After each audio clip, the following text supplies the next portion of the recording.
पौधा में 4 साल की मासूम पर गौवंश ने हमला कर दिया। तस्वीरें आपके सामने इस वक्त हैं और ये तस्वीरें दिल दहला सकती हैं, रोंगटे खड़े कर रही हैं तस्वीरें और बिल्कुल हृदय विदारक एक तरह से कहें ये तस्वीरें हैं। हड़कंप मच गया जैसे ही गाय ने हमला किया बच्ची के ऊपर। आसपास मौजूद लोगों ने बड़ी मुश्किल से मासूम बच्ची को बचाया। घटना का सीसीटीवी फुटेज भी ये सामने आया। हालांकि बच्ची को मामूली चोट पहुंची है। लोगों ने स्थानीय प्रशासन से गौवंश को गौशालाओं में भिजवाने की मांग की है। अशोक से बात करते हैं इस खबर पर और जानकारी के लिए। अशोक, गनीमत रही बच्ची सकुशल हैं और ये जो शिकायत अभी की गई है गौवंश को आप गौशाला लेकर जाओ, इस पर कुछ कार्रवाई अभी कुछ अमल हुआ?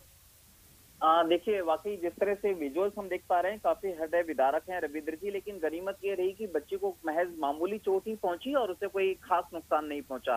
लेकिन जिस तरह से देखा जा सकता है कि लोगों में खासा आक्रोश है निराश्रित गोवंश को लेकर, साथ ही साथ स्थानीय नगर पालिका के साथ साथ जो यहाँ आसपास संचालित गौशालाएं उनके प्रबंधन के खिलाफ भी लोगों में खासी नाराजगी देखी जा रही है, क्योंकि जहां एक और नगर पालिका प्रशासन के द्वारा निराश्रित गोवंश को गौशालाओं में नहीं भिजवाया जाता है, तो वहीं गौशाला प्रबंधन के द्वारा भी आसपास के क्षेत्र की गौशालाओं को, खासतौर से उन गोवंशों को या जो अभी इस समय दुधारू नहीं है या फिर वो किसी काम के नहीं है, उनको अक्सर खुले में छोड़ दिया जाता है। और अक्सर यही वजह है कि शहर की आम सड़कों में, गलियों में इस समय निराश्रित गोवंशों का काफी सारा जमावड़ा देखा जाता है।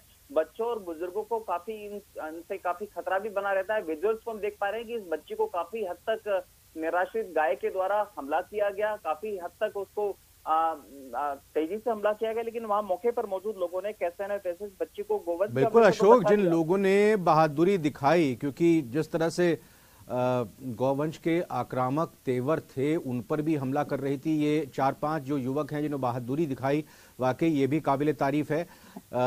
इसके बारे में बताएं और साथ ही साथ गौशालाओं की स्थिति क्या है अनूपगढ़ में, श्री गंगानगर में? देखिए, अनूपगढ़ उपखंड की बात करें तो अब अनूपगढ़ नगर पालिका क्षेत्र में काफी सारी गौशालाएं संचालित हैं, नंदीशालाएं संचालित हैं, लेकिन उसके बावजूद भी जिस तरह से शहर की या नगर पालिका क्षेत्र में निराश्रित गोवंश को देखा जाता है, खासतौर से वो काफी हैरान करने वाली बात है। जहां नगर पालिका प्रशासन इस पूरे मामले को लेकर उदासीन बना हुआ है, तो वहीं कुछ गौपालकों के सामने भी ऐसी समस्या है कि वो अक्सर अपने दुधारू पशुओं को दूध निकालने के बाद खुले में छोड़ देते हैं और जब वो शाम को अपना खाना खा पी कर वापिस आते हैं तो उनको वापस अपने घर में ले लिया जाता है। तो निश्चित तौर पर नगर पालिका प्रशासन के साथ साथ गौपालकों को भी इस बारे में सोचना होगा कि अपने दुधारू पशुओं को या अपने जो भी पशु हैं उनको ऐसे खुले में ना छोड़ें। धन्यवाद अशोक, बहुत बहुत शुक्रिया फिलहाल आपका इस खबर पर जाने